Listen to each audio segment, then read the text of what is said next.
Previously, we talked about differentiating content. In this section, we'll discuss and share some ideas for differentiating the activities students use to master the content, which is part of the process.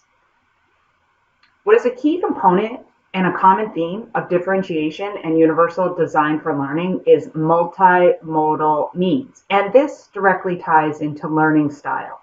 If you set a buffet of learning options up to meet the needs of 90% of your students, individualizing on the fly becomes a lot easier. There's fewer interventions you'll need to make.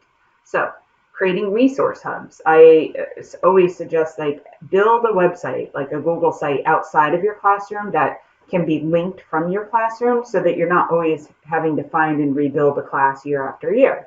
So your resource hub is your site, and you're like, click here and go to Romeo and Juliet. And on that site, you have your text. So we're reading Romeo and Juliet, and you can read the PDF here. You can print it out, mark it up, etc., etc. That's great for your visual and word learners. Allow your auditory learners to listen. Maybe you are providing that written piece for everyone, but if anyone is having trouble engaging with that, they can listen to it. So you've got the straight up word for word book that can be listened to. And if they're having trouble still engaging with it because they don't have schema, the language is too difficult, we've got things like thug notes. And you can create something like this yourself if you're fortunate enough to find something to support your lesson. Thug Notes is a YouTube video. They have a variety of different reviews.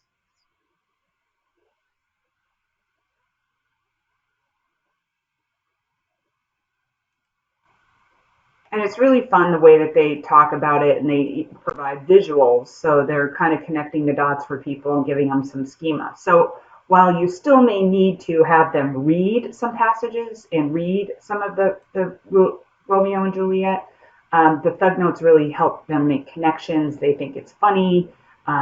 It does have some colorful moments that you might need to preview to see if it's appropriate for you, for your kids. Kinesthetic learning opportunities are great for everyone. So these could be ways to reinforce understanding or to see where you're at. You can provide opportunities for students to go into breakout rooms and kind of act the parts out.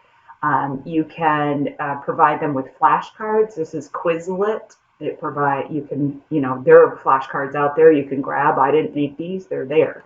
But you can make your own.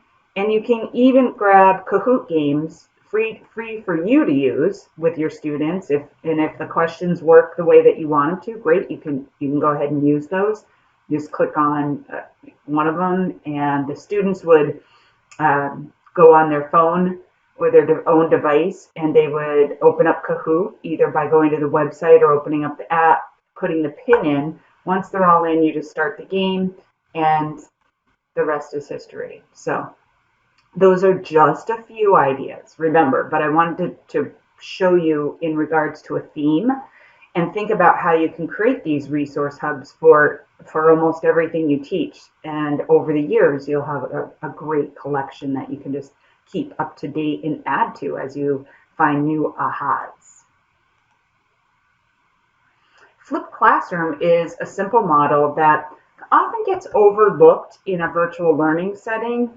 But what it allows you to do is you can provide an introduction to a lesson and then have students work on it. So one of the things I found helpful in the virtual environment was I would identify some of the things that I taught that they would engage with. They just seemed to miss the mark from the beginning. They had difficulty engaging with it, and it needed clarification. So I made an overview video, and they had to watch that before they could get started.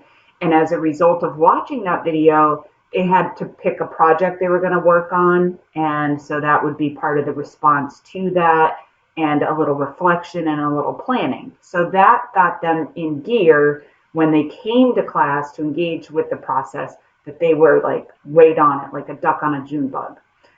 Flipped learning is a model that was introduced for brick and mortar classrooms to basically flip the idea. Instead of doing homework at home, you do homework in class, and your homework is to watch the video and engage with the material that would prepare you to quote unquote do your homework during the synchronous time you're together. And that frees you up tremendously, and studies have shown that educators are able to move through their curriculum more efficiently, and students achieve mastery at a higher rate because they're getting more interventions when they need it in real time. So you can, I made a flipped learning with forms as an exemplar for you so that you can go in, you can play the video, answer the questions, and hit submit. You'll get your grade, it gives you feedback, and you can set this up with anything. One of the keys to Flipped Classroom is you can find content, but it's great if you can create your own screencasts, and that's why screencasting is such an important skill. Another great idea. Another great way to engage learners is to chunk tasks. We talk about chunking and organizing things and scaffolding, and writing essays, writing historical content or reports can really be a challenge for students, especially those that struggle with writing and organizing their topics. So start with chunking their 5-paragraph essay into a magazine cover or something along those lines. So basically you're saying to the student, you don't have to write anything yet. You will have to write a 5-paragraph essay about a topic. So the topic you can see on the screen right here is Ivan the Terrible. Student says, oh my gosh, that's so forever ago. I'm so struggling, you know. Okay, well, if this was a magazine and you were going to have 3 articles, 3 supporting paragraphs about this, what would they be? So you're making a magazine cover for your 5-paragraph essay.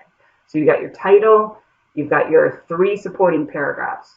Now, what was Ivan always terrible? Learn about Ivan's reign, and what was Ivan's personal story. So these 3 quote-unquote articles are going to be in the quote-unquote magazine, when in fact they were researching on the web, and they weren't researching for content to write about. They were researching for 3 main ideas that would be interesting to have in their magazine. So as a result, they make this was made in a simple tool, Google Draw.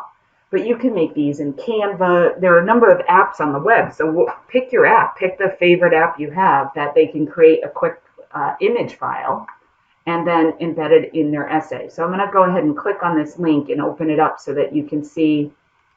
I'm going to close some of these tabs out. All right. So this is a Google Doc. They started with a drawing and they made it in Draw. You can save it as an image file and upload it. The background was this golden color, so we went into File and they went into their document details and made the background color of the Google Doc the same color. And then you can see here they've got some paragraphs and their works cited. So this is just a way, something to think about. Again, like the concept here is this magazine cover was made in Google Draw, but you could make this much more attractive in Canva and use a lot of their free tools to make some pretty cool stuff. All right, so that might instill some ideas for you. You might walk away from that and say, no, I have a better idea as a result of this. But that's one way to chunk writing up, because writing can be a challenge for students. The other thing you can do is provide graphic organizers, checklists, anything that you can do to help keep them engaged, help them gather the information, organize the information, and keep it in that nice organized format. One thing we have to remember is a lot of our students, they don't know how to take notes. They don't know how to consistently, they don't know what they forgot to write down or forgot to include. So here's an example of, this was also made with Google Draw, but you can make it with anything. that you prefer to make it with. However, if you wanted to use the template, you can just click on use template and it will make you your own copy. So students can then write in that area. So anytime you can provide graphic organizers for individuals or while you're brainstorming things, that can be an invaluable tool. And you can keep a variety of them just posted on your web, on your resource hubs for students to grab and refer them to as you need it. Jigsaw activities. This is great to keep students engaged and teaching each other.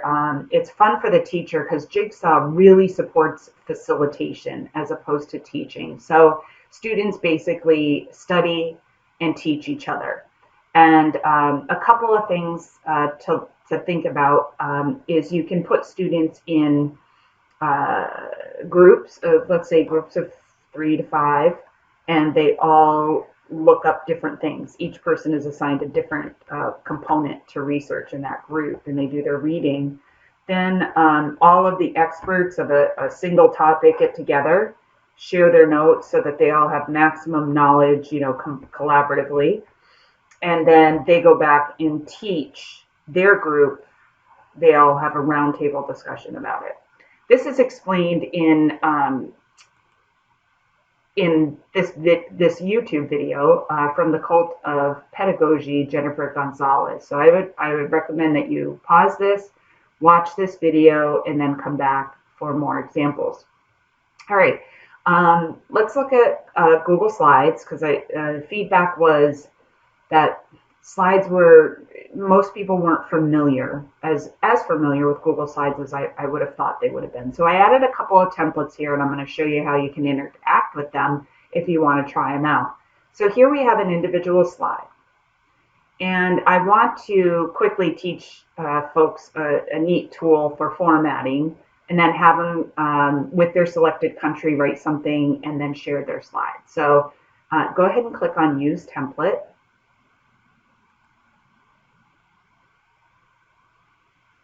And once you get the template saved as your version, we're not going to add paragraph right now, but thank you. You can X out of everything. In the bottom right-hand corner of your Google slide, there is the Explore button. And you can see I have text and an image on the slide, but that doesn't look very attractive. However, with the artificial intelligence built in, the Google slide says, let me give you some suggestions on how you might want to format this. So then I go ahead and click on it, and boom, I have this beautifully formatted slide. All right. Now, the other thing that you'll note here is there are directions here. So there are some instructions for people with some information about that particular tool. You can create a slide template like I made here and put the instructions for your students. Do this on each slide, do that on each slide. So I'm going to go to slide 2. And my country choice, let's pretend my country choice, it says, as part of the project, replace the title with a country of your choice, insert an image, format the slide, and write one thing you know about this country or want to know. So I'm going to pick the Czech Republic. And what is one interesting thing I know about this country? I know that Prague is one of the most beautiful cities in the world. Okay. And is that fact or opinion? We're not going to get into that. So now I'm going to follow the directions, click on Insert Image Search, Insert Image, Search, and I'm going to search for a picture of Prague, even though we already did that on slide 1. But I'll find something different. How about this? That's pretty, huh? And then I click on Insert. It inserts the image, and then you could see like the auto, it's giving me suggestions. And I like that. I think that's pretty cool. So I'll keep that, right? And then I'll go to this next slide, and it says, insert a video about your country from YouTube. and fit it in the screen. With the video selected, choose format options set to auto start. All right, I'll try it. Insert video. I need to find one about, let's see, Prague. Let's see if we can find one. Ooh, why Prague is the best city in Europe. Okay, since I said it was so beautiful, I'll go ahead and grab it. Yes, we would normally watch the video before we would put it in a presentation. I understand that. All right, so I resized it to fit into my TV. Cool. That just gave me some ideas. With the video selected, it says set to auto start, play on click, play automatically. Okay. And the funny thing here, this mute audio is pretty cool because that allows you to put video that you can talk about in a presentation that doesn't play the audio, which is kind of a cool feature. So I'll go ahead and select that. I'm done now. How I can be done with this. I've done my task. However, I'm going to close out of this. It says import one or more to a collaborative deck. All right, so I've done my individual work, but now I'm going to jigsaw it and share my country with the collaborative deck. So somebody's already shared one of theirs. Now I'm ready to share mine. So I click on insert or file, import slides, and then I'm going to import that slide. So I know that was the slide deck I was just working on. I was asked to import only that one slide, and so I did, and there it is. Now the last tip I have for you is just a fast fact about slides. If you want to publish them to the web and have them autoplay, you just click on File and choose Publish to the Web, and then you could have it autoplay, start and restart. So let's say that you're going to want this to be on your screen when you're waiting for students to come into the class, and you just want it to be running. So you just click OK, and actually I'm going to make it every 2 seconds so you can see it quickly. I'm going to do a copy, and then I'm going to paste it, and this is what publish to the web looks like. So then it'll autoplay, and if you have transitions, it'll autoplay the transitions too. So there's your fast fact. I recommend taking a peek at the Iron Chef. John Corripo is a Google certified teacher, and he shared how we can improve note taking and all of the chaos that goes into learning in the Iron Chef. And that's kind of like a jigsaw activity. So I would recommend that you take a look at that and maybe try it on for science in your own classroom. So lots of resources right here for you. All right, we're moving toward the end of this section here.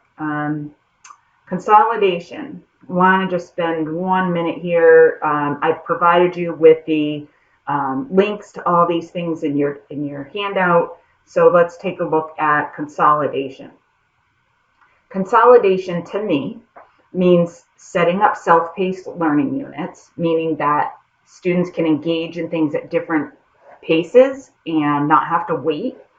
And you can provide help for students who get stuck or moving through it more slowly. They need some supports. A couple ways to do this: a multimedia tech set, a project with a series of tasks that get completed, and the ability to work with individual students to address their needs. So I'll show you a couple of examples. I prefer the multimedia tech set sometimes. So here's one called Earth in Action. It's a Google Doc. When I post this topic in my classroom, it is a single doc that has an introduction video, it has an article to read online, it has a think link, so the students will go to a think link and they'll interact with that. They'll come back, they're going to go to this doc, they're going to add their row. So everything is linked in this one document, okay?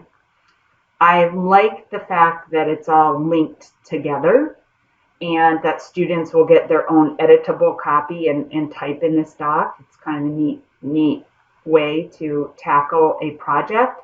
If you have a project like this and you're going to have a series of things to do, it's all in one spot. So, hey, maybe we're going to work on this for a whole week.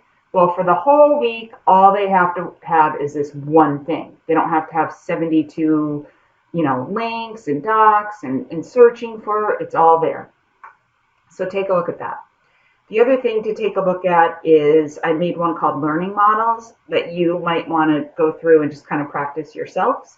And then HyperDocs. So here's HyperDocs for ancient Egypt and Google Apps for Learning. Now what this does is it has them go off and do things, but doesn't necessarily have them adding to the doc. So let's start with the Google Apps one.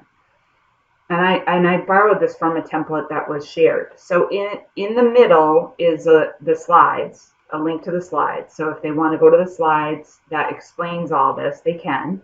I would use this to present, and then everyone in the classroom would have the links here. So I'd be like, go to the Drive and Docs for Learning and start here, do these things. Then go to the slides activity, go to the Jigsaw, go to the YouTube, go to the Flipped Learning. These are all things to do. And I actually have directions here that says use the fill tool to color in any box you've completed. And I've stood behind the group projecting and presenting and seeing people filling in their boxes as we go along. And that's a great way to keep them engaged as they're learning as well. So this could be kind of like an interactive checklist, if you will. And then here's one just as an example, ancient Egypt. So you've got a variety of things. It says start here, do this, create, explore. Now these could be things that they have to turn in as assignments into your classroom, but you've collected it and organized it into one HyperDoc. So multimedia, text sets, HyperDocs, they're kind of the same thing. Little bit different, but kind of the same thing.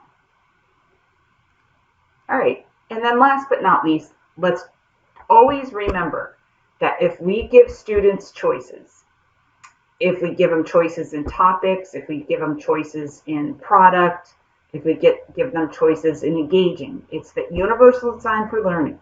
It's try to appeal to 90% of your learners. You'll engage them and you'll be available to help.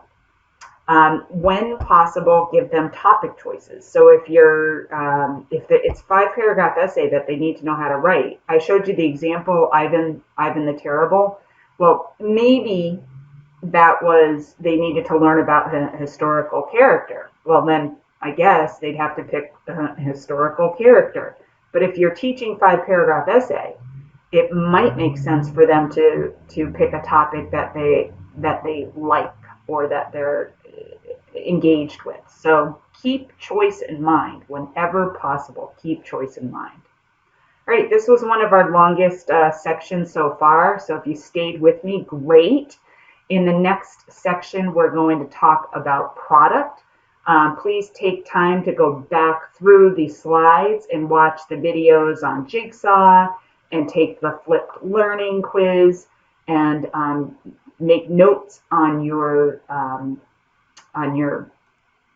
guide, on your checklist. Make notes about what you might want to do in terms of building your assignments up in your classroom. Thank you.